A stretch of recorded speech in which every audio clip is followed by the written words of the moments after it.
4000 mouches des fruits et des légumes existent à travers le monde. Une cinquantaine de ces espèces seulement sont nuisibles pour l'agriculture. Mais c'est déjà énorme, car les dégâts dont elles sont responsables sont impressionnants. Les femelles des mouches sont capables de pondre plusieurs centaines d'œufs par petits paquets de 4 à 5 unités, visitant un fruit après l'autre.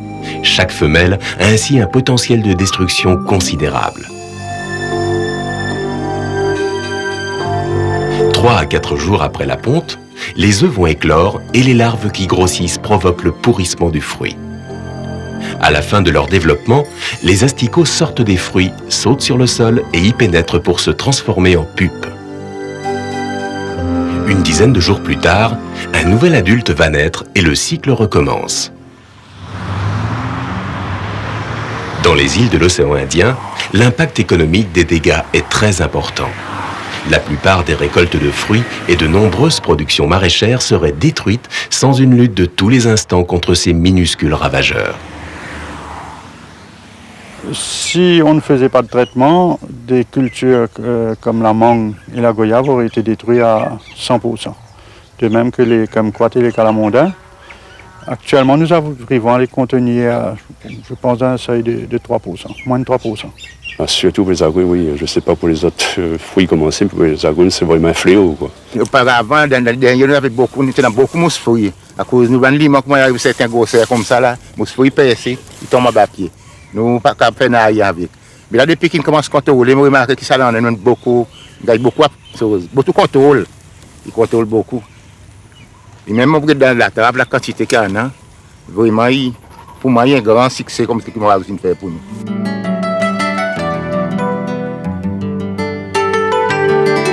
Au départ, seulement 2 espèces sont endémiques des îles des Mascareignes. L'une sur fruits, l'autre sur légumes. Puis, au fil des années, les îles de l'océan Indien vont lentement concentrer des mouches en provenance du monde entier. Au début du siècle, ce sera Capitata, la mouche méditerranéenne. Originaire d'Afrique, elle se retrouve aujourd'hui un peu partout sur la planète, des îles Hawaï à l'Australie. Après la Deuxième Guerre mondiale, Rosa, la mouche du Natal, est observée à Maurice. Quelques années plus tard, elle sera présente à La Réunion. Puis l'invasion va s'accélérer, la mouche de la tomate, la mouche des cucurbitacées, et à la fin des années 80, Zonata, une espèce très agressive originaire d'Asie. Au total, 9 mouches sont aujourd'hui installées à Maurice et à La Réunion, et 2 sur l'archipel des Seychelles.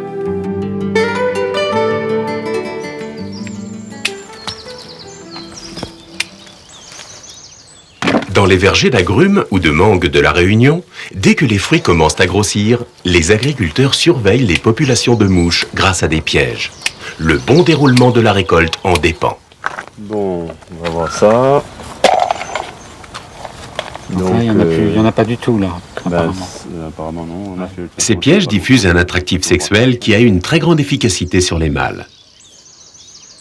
L'agriculteur a ainsi une vision parfaite des populations de ravageurs de son verger. Si les captures deviennent importantes, il lui faut absolument protéger ses fruits.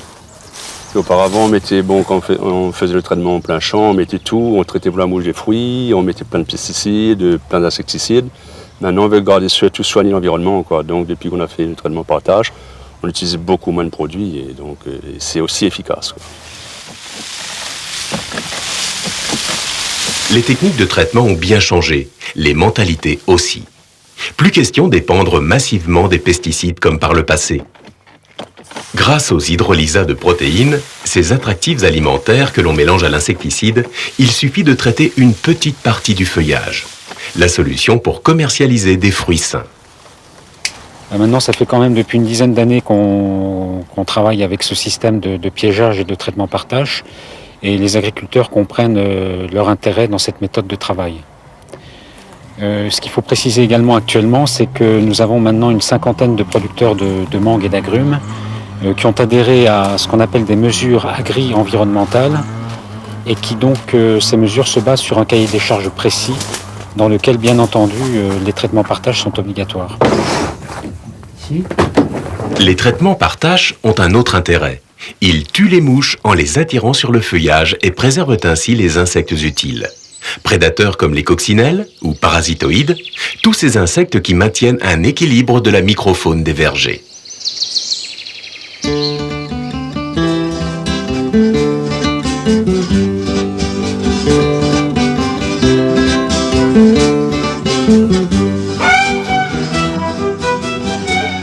À Maurice, le contexte est différent. Une bonne partie de la production fruitière vient encore des jardins des particuliers. De plus, la mouche de la pêche, Bactrocera zonata, très agressive, a envahi l'île depuis la fin des années 80. Le ministère de l'Agriculture a alors pris les choses en main et lancé en 1995 une vaste campagne de lutte mobilisant des ressources humaines considérables.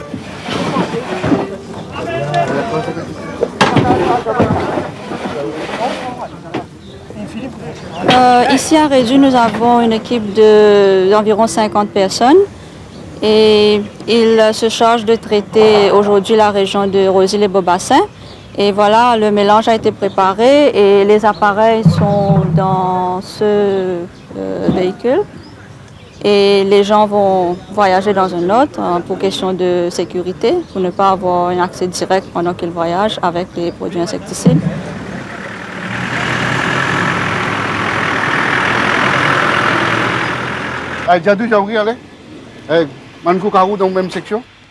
Tous les jours de l'année, 150 personnes partent traiter les jardins et les arrière-cours des zones rurales.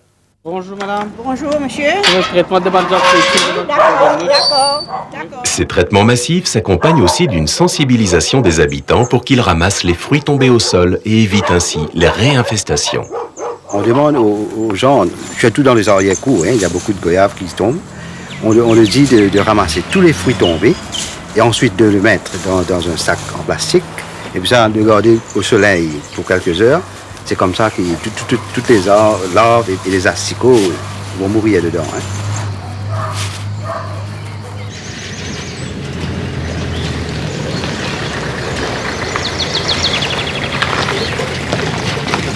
En plus des traitements par tâche, des killer blocs ou blocs tueurs sont posés sur le tronc des arbres.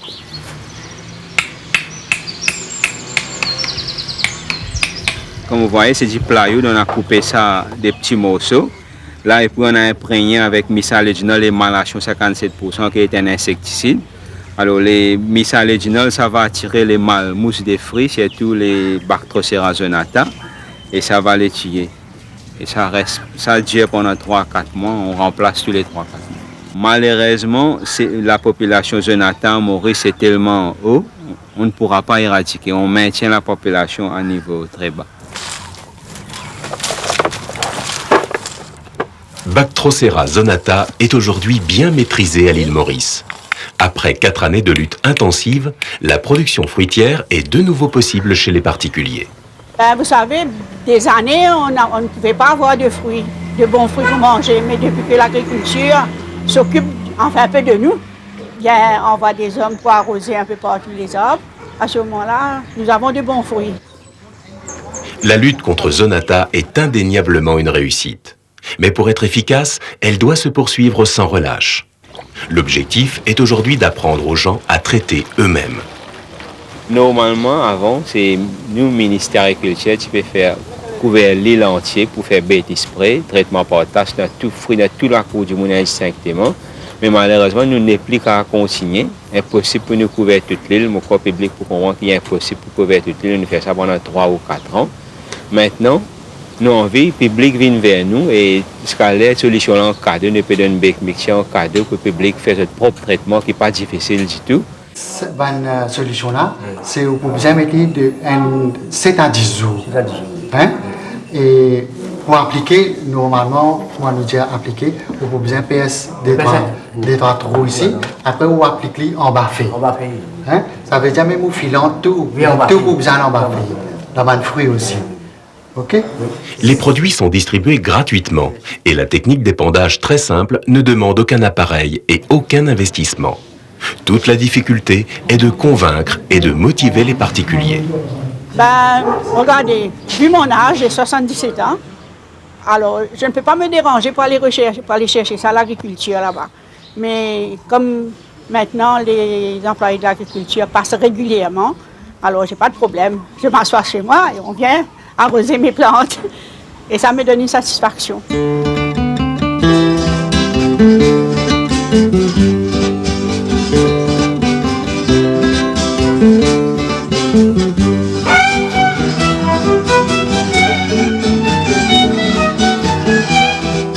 Sur les grands domaines, dans les vergers bien organisés comme à la compagnie agricole de la Bourdonnais, le planteur assure lui-même la protection de ses fruits. Mais les contraintes sont les mêmes. Donc les traitements se font tout le long de l'année. Nous passons d'une culture fruitière à une autre. Comme nous finissons les mangues, nous attaquons les agrumes, nous finissons les agrumes, nous avons les jujubes, on finit les jujubes, on a des nefs, on a multiples de fruits.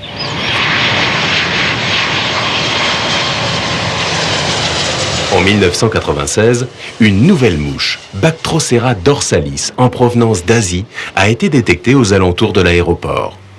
Cette mouche exotique possédait une capacité de nuisance très forte.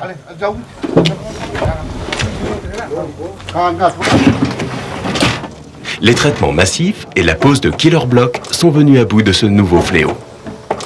5, 6, 7. 7 Rosa. 3 années plus tard, le réseau de piégeage du ministère de l'Agriculture, qui compte 800 pièges disséminés dans l'île, n'a observé aucune capture du nouvel intrus, qui a alors été déclaré éradiqué.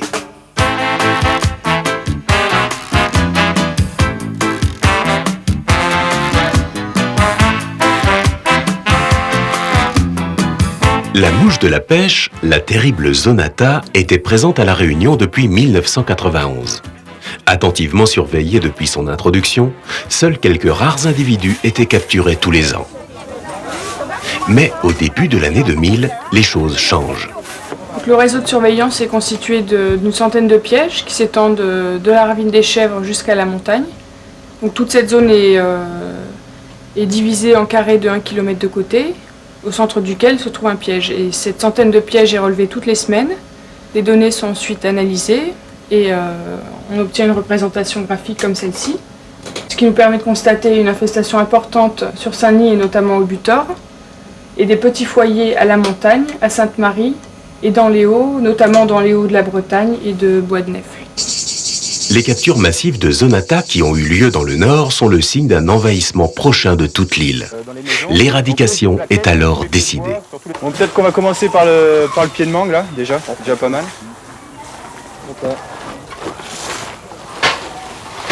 Le but de la campagne, c'est d'essayer de poser 400 killer blocks, parce qu'on appelle ça des killer blocks, par kilomètre carré. Donc ça représente déjà un gros travail. On va mettre ça sur le bois là. Bah oui, merci. Pendant une semaine, une cinquantaine de personnes ont été mobilisées pour cette pause. Il y a 2 équipes qui ont commencé cette zone-là. Je les ai fait remonter après par le chemin Ilang-Ilang, parce qu'ils faisaient une petite zone là. Et ceux qui ont fait le chemin de zone Est, ils ont commencé à faire un petit peu à droite et à gauche. Non seulement on bénéficie du savoir-faire mauricien, mais on a utilisé des plaquettes venant de l'île Maurice. Et tout le système mauricien a été appliqué à La Réunion.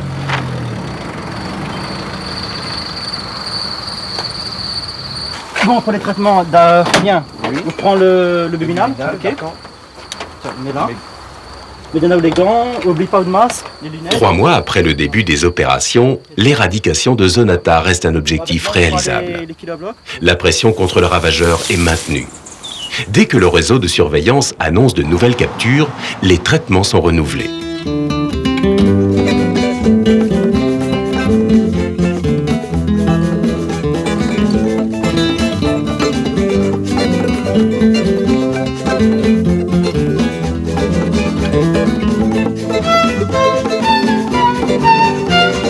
À 2000 km au nord des îles Mascareignes, l'archipel des Seychelles a ses activités essentiellement tournées vers la mer et le tourisme.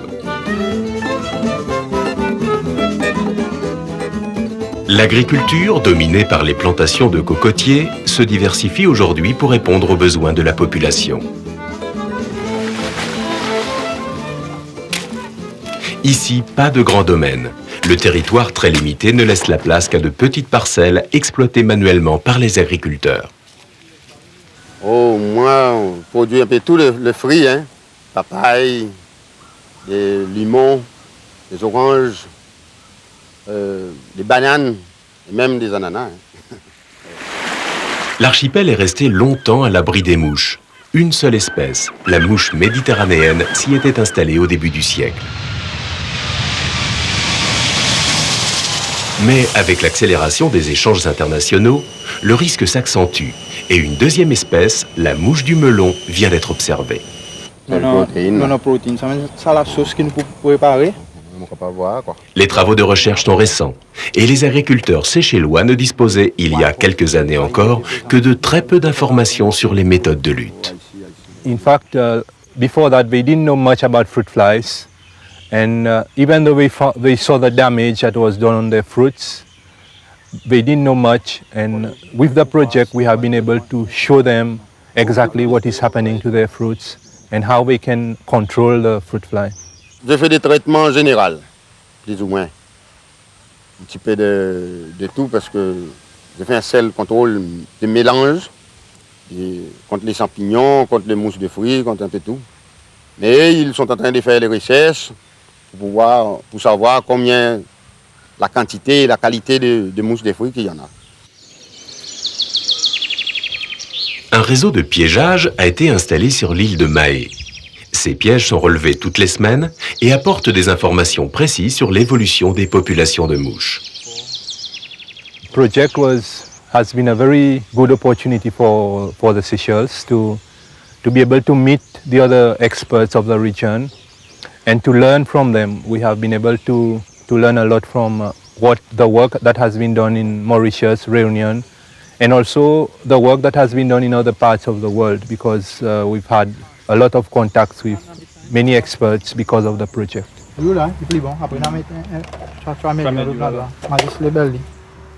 Three different types of trap which has been introduced for the trapping network.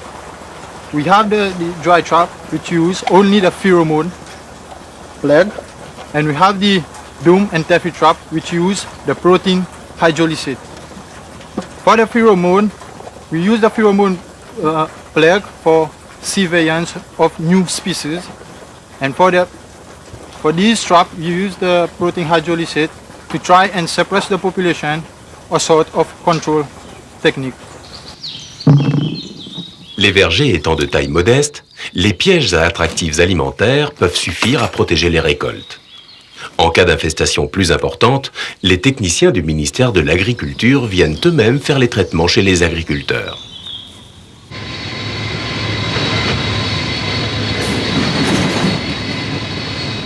Chacune des trois îles importe des quantités considérables de fruits et de légumes. Plusieurs dizaines de milliers de tonnes par an. C'est autant de risques de voir rentrer de nouvelles espèces de mouches. La vigilance est donc totale. Raisin, il me faut encore quelques cartons, caisses de raisin. Prune, c'est bon. Fraises, encore des fraises. Framboises, myrtilles, groseilles, mûres.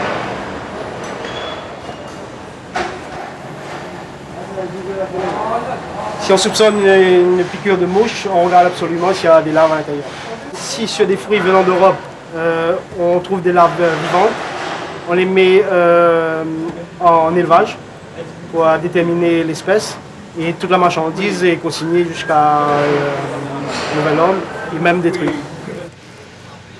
Pour plus d'efficacité, toutes les procédures de contrôle et de quarantaine ont été harmonisées. Et les inspecteurs en charge de ces contrôles sont aujourd'hui mieux formés. Il y a eu donc 3 sessions de formation, des formations sur la connaissance des mouches des fruits, comment les reconnaître, des formations sur les inspections, donc comment aller la détecter donc, au niveau des contrôles. Ces formations ont surtout été très bien appréciées de l'ensemble des contrôleurs qui sont plus sensibilisés au jour d'aujourd'hui qu'ils l'étaient avant. Ces efforts ont été payants. Aux Seychelles, par exemple, 2 nouvelles espèces de mouches ont pu être interceptées aux frontières.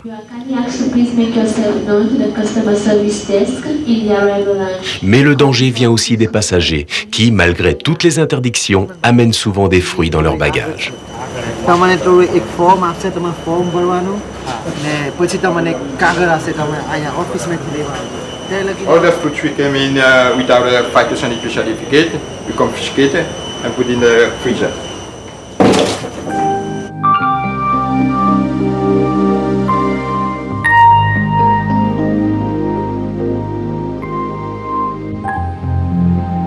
Mais le combat contre les mouches ne s'arrête pas aux limites des jardins et des champs, car chacune des espèces trouve dans la nature de nombreuses plantes sauvages où elle peut se multiplier en toute tranquillité. Certaines, comme le goyavier de Chine à La Réunion ou la prune de France aux Seychelles, occupent des surfaces considérables. D'autres, c'est le cas des brinjeliers, sont en fleurs et en fruits toute l'année. Ces plantes se transforment alors en véritables réservoirs à mouches et représentent un danger potentiel pour les cultures voisines.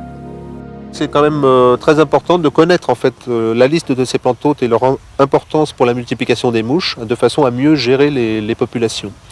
Alors dans le cadre du programme régional, il y a donc eu tout un travail de recensement dans les différentes îles, donc à La Réunion mais aussi à Maurice et aux Seychelles, de façon à connaître pour les espèces de mouches qui sont présentes, quelle est la liste complète des plantes hôtes et quelle est leur importance pour chacune des espèces de mouches. Il y en a combien en tout sur les traquages? 10 000 là? Non, 3500 à peu près. Avec ce qu'on a lâché la semaine dernière, ça fera 10 000 au total. La lutte biologique semble être la solution pour faire baisser les concentrations de mouches sur ces plantes hôtes. Le choix s'est porté sur deux parasitoïdes, deux micro-guêpes qui pondent dans les larves des mouches. Ces parasitoïdes, celui-ci il est originaire d'Australie, mais il a été importé notamment à Hawaï, où il a fait ses preuves. Et l'autre parasitoïde vient d'Asie, d'Inde plus exactement, et il a également fait ses preuves à Hawaï, c'est pour ça qu'on a choisi de les importer à La Réunion en 1995. L'objectif des études était de mieux connaître la biologie de ces guêpes et de comprendre comment elles font pour trouver les larves dans la nature. Il faut maintenant réussir leur acclimatation. Nous avons travaillé sur deux parasitoïdes, un de la mouche du melon qui est acclimaté, qu'on a retrouvé sur plusieurs plantes hôtes, et celui sur la mouche méditerranéenne des fruits, on est en cours d'acclimatation pour le moment.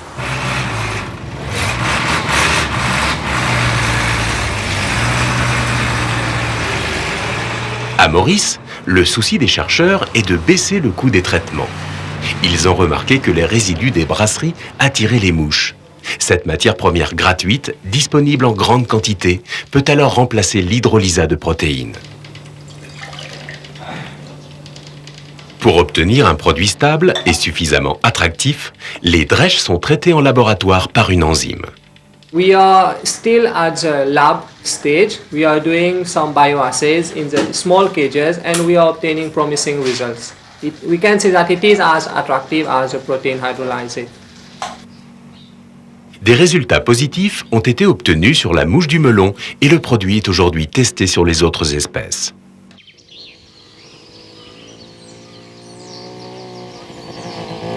Les essais au champ ont débuté à Plaine Sophie, une des zones maraîchères de l'île. Les techniciens du ministère y vont chaque semaine pour livrer des produits aux agriculteurs.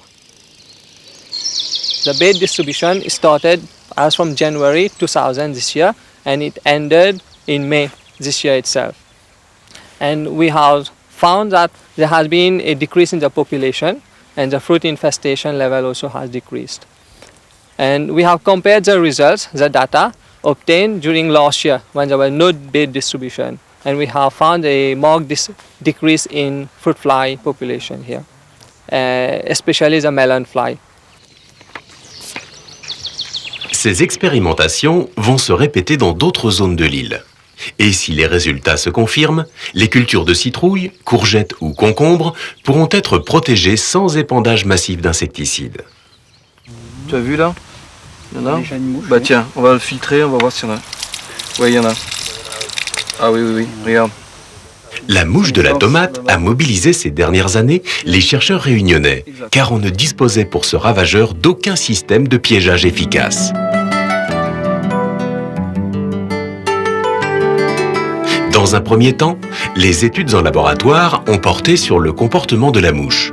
Il s'agissait de trouver la forme, la couleur, mais aussi les végétaux et les substances les plus attractifs. Ces études fondamentales ont débouché sur des résultats concrets, mais elles ont aussi ouvert la voie pour des travaux sur les autres espèces. Alors disons que les résultats acquis sur la mouche de la tomate peuvent parfaitement être transposés par exemple à Maurice ou à Madagascar, les pays où cette mouche cause des problèmes.